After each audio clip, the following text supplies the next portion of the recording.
Hello. 2 ദിവസമായിട്ട് ചക്ക അവിച്ച് കഴിക്കണമെന്ന് തോന്നിയിട്ട്. അപ്പോൾ അമ്മ അത് വൃത്തിയാക്കി ഫ്രിഡ്ജിനകത്ത് വെച്ചിട്ടുണ്ട്. അപ്പോൾ അത് ഉണ്ടാക്കിയാൽ മാത്രം മതി. ചക്ക അവിച്ച് നമുക്ക് മറ്റേ മുളകും അതിൻ്റെ ഇത് പറഞ്ഞപ്പോഴത്തേക്ക് വെള്ളം വരുന്നു അതിൽ. മുളകും പിന്നെ ഉള്ളിയൊക്കെ ഇട്ട് ഞെരടി വെളിച്ചെണ്ണയൊക്കെ ഒഴിച്ചിട്ട് ഒരു ചമ്മന്തി ഉണ്ടാക്കുമല്ലോ. അപ്പോൾ അതും കൂടി ഉണ്ടാക്കിയിട്ട് കഴിക്കാം.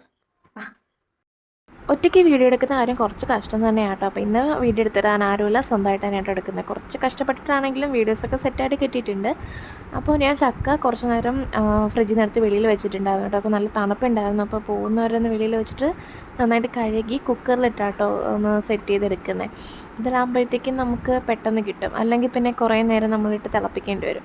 അപ്പോൾ കുക്കർ അടച്ച് നമുക്കൊന്ന് വെയിറ്റ് ചെയ്യാം, ഒരു 2 വിസിൽ മാക്സിമം, എന്നിട്ട് നമുക്ക് ഓഫ് ചെയ്യാം.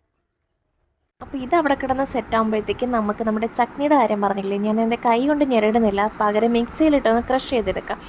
അപ്പോൾ കാന്താരി മുളക് ഉണ്ടെങ്കിൽ കേട്ടോ കുറച്ചും കൂടി ബെറ്റർ. പക്ഷേ എനിക്ക് ഈ ഒരു മുളകേ ഇവിടെ കിട്ടിയുള്ളൂ. അതും ഉള്ളിയും കൂടി ഇട്ടിട്ട് ജസ്റ്റ് ഒന്ന് ഇതുപോലെ ഒന്ന് സെറ്റ് ചെയ്തെടുക്കുക. ഇനി ഇതിലേക്ക് ആവശ്യത്തിന് ഉപ്പിട്ട് കൊടുക്കാം. പിന്നെ നമ്മുടെ വെളിച്ചെണ്ണയില്ല, അതും കൂടി ഒഴിച്ചിട്ട് നന്നായിട്ടൊന്ന് മിക്സ് ചെയ്യാം കേട്ടോ. ഇതിവിടെ റെഡി ആകുമ്പോഴത്തേക്കും അവിടെ നിന്ന് വിളിയും വന്നു. ഇത്രയേ ഉള്ളൂ, വളരെ സിമ്പിളാണ്. സാധനം റെഡി ആയിട്ടുണ്ട്. അപ്പോൾ ഞാൻ അതേ കഴിച്ച് നോക്കാം കേട്ടോ. കുഞ്ഞിലെ സ്കൂളൊക്കെ വിട്ട് വരുമ്പോഴത്തേക്കും മിക്ക ദിവസം നമ്മുടെ വീട്ടിൽ ഉണ്ടാക്കാറുണ്ട് കേട്ടോ ഇത്. ഒന്നുകിൽ ചക്ക വെച്ചിട്ടായിരിക്കും, അല്ലെങ്കിൽ കിഴങ്ങ് വെച്ചിട്ടായിരിക്കും കേട്ടോ. ഇത് രണ്ടും അന്ന് ഒരുപാട് കിട്ടാറുണ്ടായിരുന്നു.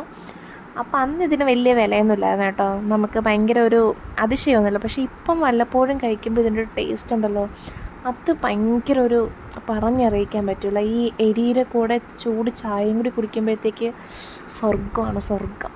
അപ്പോൾ ഞാനിത് ആസ്വദിച്ച് ഫുൾ അകത്താക്കട്ടെ. അപ്പോൾ ഇന്നത്തേക്ക് ഇത്രയേ ഉള്ളൂ. വീഡിയോ ഇഷ്ടപ്പെട്ട് ലൈക്ക് ചെയ്യാനും കമൻറ്റ് ചെയ്യാനും സബ്സ്ക്രൈബ് ചെയ്യാനും മറക്കലായിട്ടിട്ട് ബൈ, സി യു.